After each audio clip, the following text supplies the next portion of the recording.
The Blue Jays had petitioned the federal government in Canada, the provincial government in Ontario, the mayor of Toronto, and they asked to be an exception to the rule which says, sorry, folks, park's closed.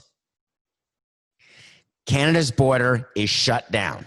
Why? Because Canada's found a way to deal with COVID-19. Canada's found a way to not just flatten the curve, but they've practically quashed it. They've done it through real contact tracing, through real social responsibility, through lack of politicizing. It's the opposite of what's going on here in the United States, where Corona has become really the number one political issue. If you wear a mask, it means that you are a Democrat. If you stand united against Corona, you are a Democrat. But if you walk with no mask, you are all for opening up the economy, forgetting about Corona. Let's get going, get the kids back to school. Of course, you're not wearing a mask, so you're hurting, not helping. Just yesterday,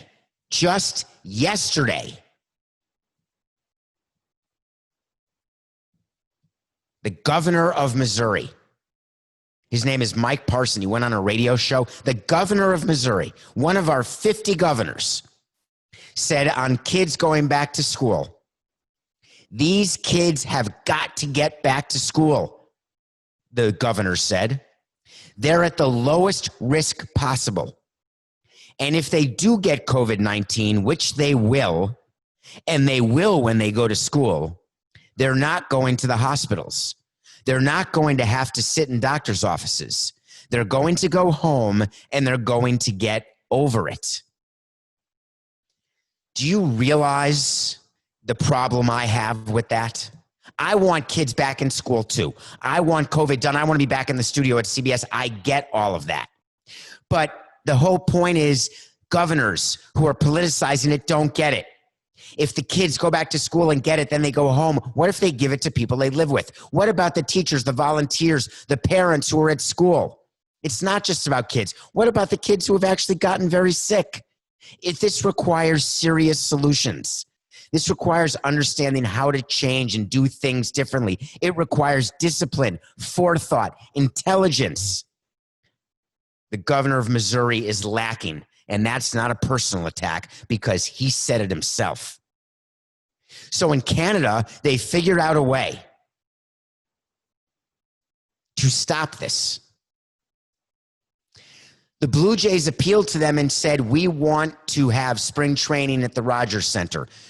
The government said, okay, you can do spring training part deux at the Rogers Center, but you have to live in the hotel that is adjacent to the Rogers Center, and your players can't go anywhere. And by the way, we're looking and we're checking. Then the Blue Jays said, we want to play the regular season in Toronto. The government said, let's see what the plan is with baseball. Hockey, we're good. They're bubbling in Edmonton and in Toronto. Wait, is Toronto the second bubble? Could be Calgary and Edmonton. It's Edmonton, another place, Coco. Can you imagine? I forgot the second bubble city in hockey. I want to say it's Edmonton and Toronto. But in any case, the purpose of bubble and the reason why the NHL chose no bubble cities in the U.S. is that Canada said no. If people are in the U.S., if they want to come play in Canada, they're going to have to quarantine 14 days, and we're going to check. So the Blue Jays found out over the weekend that they will not be allowed to play regular season games in Toronto at the Rogers Center if they're going to play regular season games against other teams. And if they're going to go to the United States to play. The government got the MLB schedule. They saw that Toronto was going back and forth and back and forth and back and forth. No good. Deep down, the owner of the Blue Jays and the president, Mark Shapiro, knew that they would get denied. When they saw COVID not getting better in the U.S., trending negatively in so many different states, when they realized that the entire solution was dependent on players and staff behaving in a way that many 25-year-old people with means don't behave, as has been evidenced in exactly the surgence and resurgence of COVID-19 here in the US. The government in Canada said no, and baseball was surprised. So what was going on deep in the bowels of the commissioner's office and in the Rogers Center with the Blue Jays, they knew that it was going to be a no, but they thought with great hubris till the very end that they would find a way to convince the government of Canada, because they do a pretty good job, and I've been a part of that, convincing the governments here, both city, local, state, federal, of getting what they want, their baseball. But they've never had to operate in the constraints of a pandemic, where all rules are off. All rules of financing, all rules of any relationship between the public sector and the private sector, all revenue streams, every expected result of a conversation has been thrown on its head. So when Canada made the announcement, people were shocked. I was not at all. So now what is Toronto going to do? Well, it came out immediately that they are looking to play either in Buffalo or Dunedin. Buffalo is the Buffalo Bisons. That's a city that's close to Toronto. It's a AAA team. It is a stadium where they are familiar. Dunedin is their spring training home, but of course, Dunedin is in Florida. Baseball's trying to get teams out of Florida, not into Florida. That would be insanity to add another team down here. So I think it's going to be Buffalo. What needs to happen is that Buffalo has to figure out how to retrofit its clubhouses the same way the major league stadiums have done to make sure they are abiding by the social distancing guidelines. Buffalo has to make sure that its lights, that its field, that its areas are major league ready. Buffalo has to make sure it's got hotels for visiting teams, and it's got to figure out what to do with the home team Blue Jays. You can't have the Blue Jays staying in a hotel for 60 straight days, 30 in Buffalo and then 30 when they're on the road. What do you do about players' families? Do you have all the families come and stay in one hotel room and be sequestered in that one little hotel room? How do you figure who's going to get the suites, who's not going to get the suites? There are a lot of issues. So you have to get housing. Do you get housing in Buffalo? Do you do BRB? BRB, that's not what it's called. It's BYOB. In you BYOB, so you have to get that sounds wrong. That is not bring your own beverage. It is I'm having a moment. Not a bed and breakfast. Coca's whispering bed and breakfast. BRBO is what it is. VRBO. Who cares? It's something. In any case, what do you do with the Blue Jays? Because if you're going into public housing, it has to be cleaned in a certain way. If you're going into a hotel, you have to figure out those rooms. You can't have players rent for 2 months, August, September. So there are tremendous logistical issues that have been worked on, not starting this weekend, but they've been going on for a while. Coca, by the way, welcome to the show. It's a Monday. This happens every Monday. It's Airbnb. Thank you. That's what I was thinking of. I have no idea where Coca's coming from. By the way, he thinks Airbnb stands for bed and breakfast. I don't know that he's right or wrong, but I'm not going to say he's wrong. And once he gets to this soundboard working better, he would have had a sound for what just happened. I can't imagine what it would be. What sound was that, Coca? He doesn't have it. What is it? One more time. Go.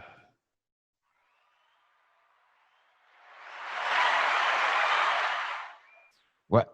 You know what sound that is? That's like a crowd of people cheering. What does that have to do with anything else?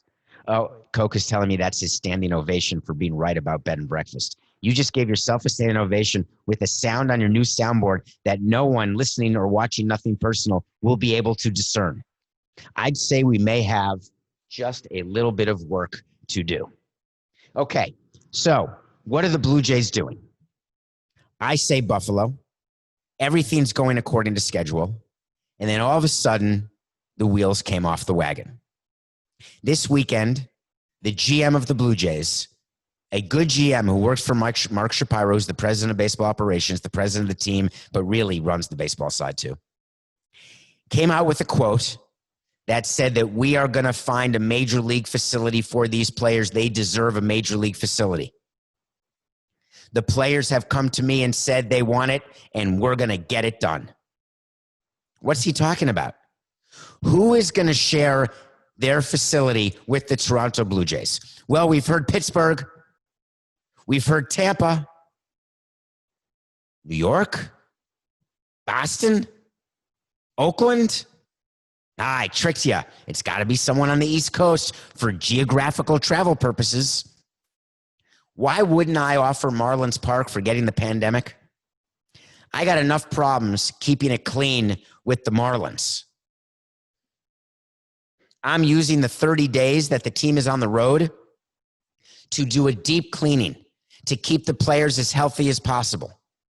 If you have a second team, and people have written, and this is my favorite, people have written, it could be Pittsburgh, they only share 7 home dates, which means that only 7 games would have to be day-night doubleheaders, 7 days, where the Blue Jays play a team, and then the Pirates play a team, day-night, night-day.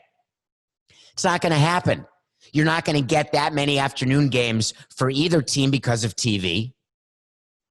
You'd have to have more than one team staying in a hotel, or you'd have to find more major league hotels in Pittsburgh. Then you'd have to make sure that the Pirates are somehow being remunerated for their extra expenses by having staffs come in and out, different clubbies, different players. It's just not going to happen.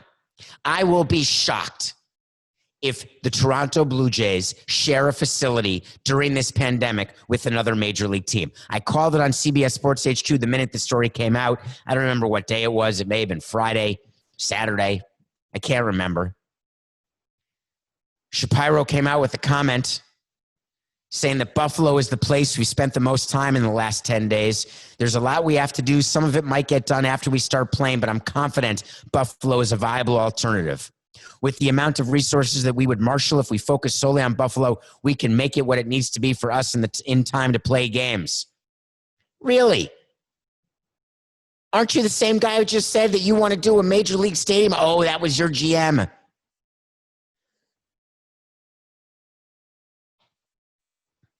It's a good thing I have a mute button for YouTube. Don't get ahead of yourself when you're giving quotes, please. Control what your GM is saying, Mark, Mr. Shapiro, because you knew you weren't going to share a facility. Why empower your players just to disappoint them? Make sure you're telling them the truth. I had no problem doing that with the players, I'll tell you that. When I would sit down, I remember spending time right during the sales process of the team. I was down in the clubhouse, and I'd be talking to whether it was Stanton or Yelich, and we'd be talking about the sale of the team. And I would say where we were and what was happening. And they'd be reading rumors and they'd hear different things from different people. And I would just say it like it was. Or when we had hurricane issues or when we had payroll issues, I was completely honest. Don't overpromise and underdeliver if you're a front office executive to your players, to your fans. It's just not worth it.